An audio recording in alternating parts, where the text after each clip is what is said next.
Welcome back to the channel, friends. I'm honored to have you here again as we explore another question that lingers silently in the hearts of many sincere practitioners. Today's topic is difficult, perhaps even uncomfortable, but it is one we must face if we are truly walking the spiritual path with open eyes and honest hearts. The question is this: why do disasters, sickness, and suffering still come to those who practice diligently, chant faithfully, and live ethically? Why does it sometimes feel like, after years of prayer and discipline, life still throws us into the storm? Is spiritual practice failing us, or are we failing to understand what it really is?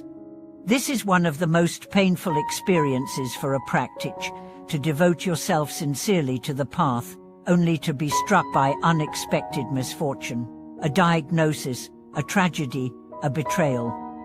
And in that vulnerable space, a voice whispers, maybe all this chanting isn't working. Maybe the Dharma isn't real. Maybe there is no protection after all. If you've ever felt this way, please know you are not alone. And more importantly, you are not wrong for feeling this. It is a natural reaction.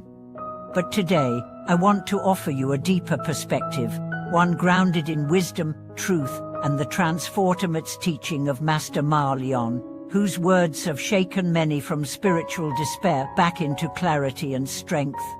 Let us begin with the most crucial truth of all. The Buddha never promised that spiritual practice would eliminate all suffering. He never said, chant my name and you will never fall ill. He never said, follow my teachings and your life will be free of pain. What he did promise was something far more profound. He promised liberation not from discomfort, but from delusion. Not from hardship, but from the ignorance that turns hardship into hopelessness.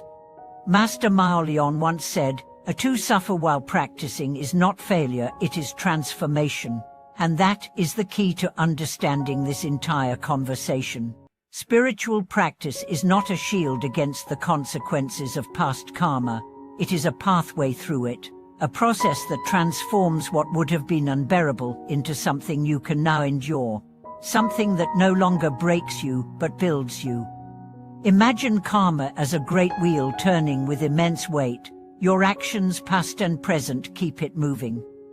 For lifetimes, we've acted out of greed, anger, ignorance. We've harmed, we've clung, we've lied, we've hated. These actions leave imprints, seeds that, when conditions ripen, bloom into experiences. Some are beautiful, some are devastating, but all are results. But now, here's what spiritual practice does. It doesn't erase the wheel, but it slows it down, it redirects it. It takes what was destined to crush you and transforms it into something lighter. A heavy illness may have been a death sentence in another lifetime, but now, through sincere practice, it manifests as a short fever. A karmic debt may have drawn violence, but now it arrives as an argument. You're not being punished, you're being purified. To the outsider, it may look like you're still suffering, but to the awakened, you're healing at the deepest level. Master Ma Lian gave an example that struck me deeply. He spoke of a man who had practiced devout life for years, yet suddenly fell ill with a terminal disease. The man was devastated. "What made?" he asked. "I've done everything right. I've lived a clean life. I've chanted every day. I've donated, served, meditated. Why am I still suffering?" The master replied, "You have no idea how much worse this was meant to be. Your practice didn't fail. It succeeded. This illness is the shadow of a karmic tsunami that has now passed over you as a wave. Don't be angry at the water. Be grateful the mountain held." This, my friends, is the inner revolution of the spiritual path. It's not about controlling the outer world. It's about changing the way you relate to it. When misfortune strikes, the untrained mind says, "This shouldn't be happening." The awakened mind says, "This is happening and it too shall pass."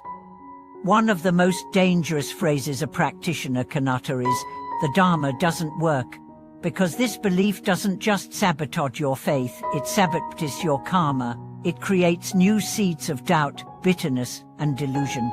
It uproots the very tree you've spent years watering. As Master Ma Lian warned, the moment you say the Dharma isn't real, you bun your own merit. And yet he wasn't scolding. He was pleading. Because he knew that such a thought comes not from arrogance, but from pain. And pain must be met not with judgment, but with deeper understanding. Let's reflect together. When something painful happens, what is our first impulse? We search for reasons. We try to connect the dots. We ask, why me? But what if, instead of asking why, we asked, what now? What now can I learn from this? What now can I let go of? What now can I do to serve others, even from this place of weakness? Because that is the true miracle of spiritual practice, not that it prevents storms, but that it teaches you how to dance in the rain. That it reveals your strength, not by making life easier, but by showing you how vast your spirit really is. I know a woman who was once the pillar of her Dharma center. She was always radiant, always serving, always teaching. Then, her child died in a tragic accident. Her world shattered, and for a while, she disappeared. Many thought she had abandoned the path, but a year later, she returned not with answers, but with presence. She no longer spoke of the Dharma with idealism. She spoke from her bones, from her grief, from her lived truth. And in her voice was something more powerful than doctrine, compassion forged in the fire of loss. She told me, I used to think practice would protect me from pain. Now I know it held me when pain came. That is what the Dharma offers, not escape, but endurance. Not denial, but depth. And it is from this depth that true merit arises. Not from chanting when you're happy, but from chanting when your world is crumbling. Not from serving when it's easy, but from showing up when your heart is shattered. These moments, more than any other, purify lifetimes of karma. These moments are your offerings to the universe. So, if you're going through something hard right now, an illness, a loss, a betrayal, don't abandon your practice. Deepen it. Don't ask for answers. Offer your pain as a prayer. Don't shrink, expand. This is your fire. This is your forge, and what comes out the other side will be more luminous than you can imagine. Thank you for being here with me today. Thank you for your honesty, your presence, your courage to walk this path even when it's hard. I would love to hear your stories. Has spiritual practice helped you through a dark time? Have you ever questioned it and found your way back? Share in the comments. Let's hold space for each other. If this message touched your heart, please subscribe, like, and share it with someone who may be struggling right now. Sometimes a single insight is the thread that pulls someone out of despair. Thank you for watching this video. May your path be steady, may your heart be resilient, and may your practice illuminate even the darkest nights.